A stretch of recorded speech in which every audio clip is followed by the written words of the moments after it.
भक्त कभी डरता नहीं है, और आज हम भक्ति डर के करते हैं।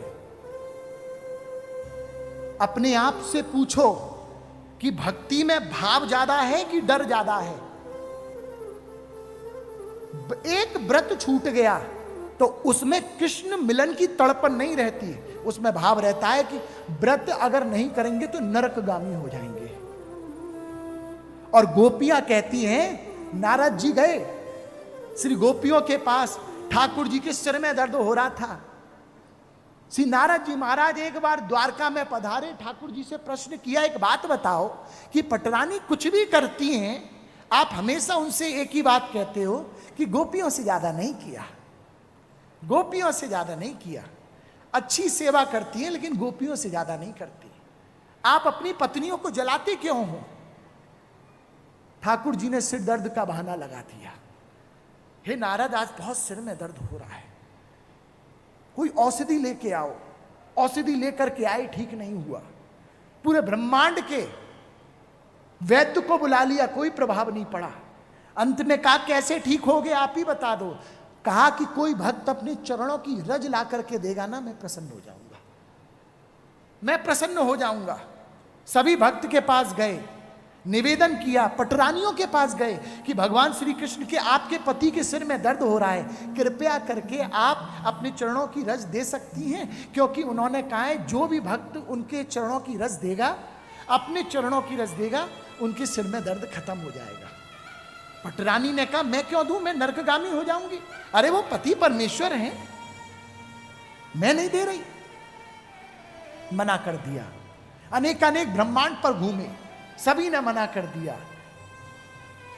फिर रोते हुए आए, प्रभु कोई नहीं दे रहा, कोई अपने चरणों की रज नहीं दे रहा।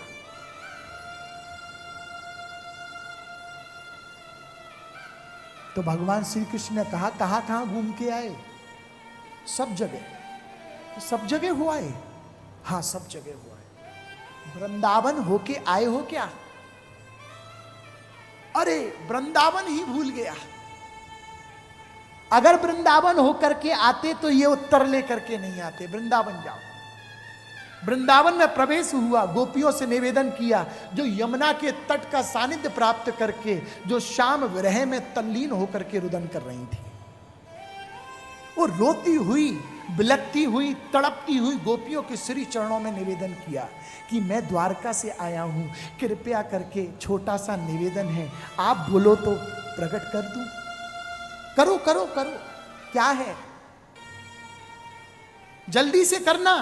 क्यों? गोपियां कहती हैं कि मैं अपना समय व्यर्थ में नहीं गंवाना चाहती। अरे तुमसे बात करूंगी, इतनी देर में 50 आंसू टपका दूंगी, 50 आंसू टपक जाएंगे, क्योंकि गोपियों का रोना ही उनका भजन है। गोपियां भजन नहीं करती थी, सिर्फ रोती थी शाम विरह में,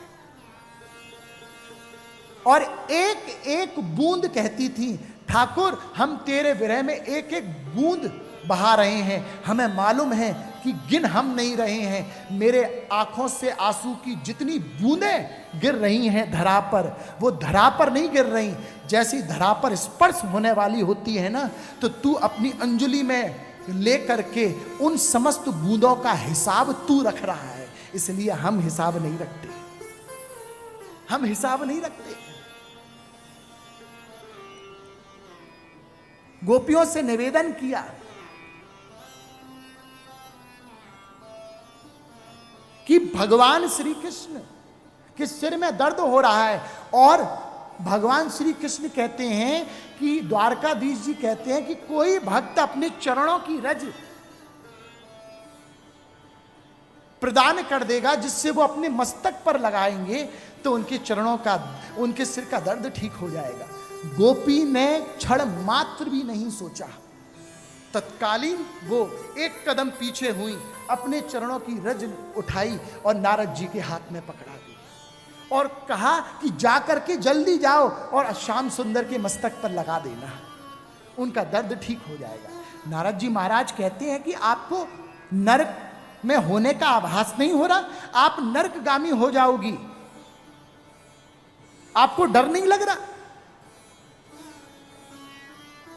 गोपियां कहती हैं कि अगर शाम के दर्द को निवृत्त करने के लिए मुझे एक बार नहीं, मुझे 1000 बार भी नरक जाना पड़े ना, तो मैं नरक जाने के लिए तैयार हूं। ये ब्रजवासियों का और गोपियों का प्रेम है साहब। ये ब्रज का प्रेम है, और उस प्रेम के वशीभूत होकर के ठाकुर को आना पड़ता है।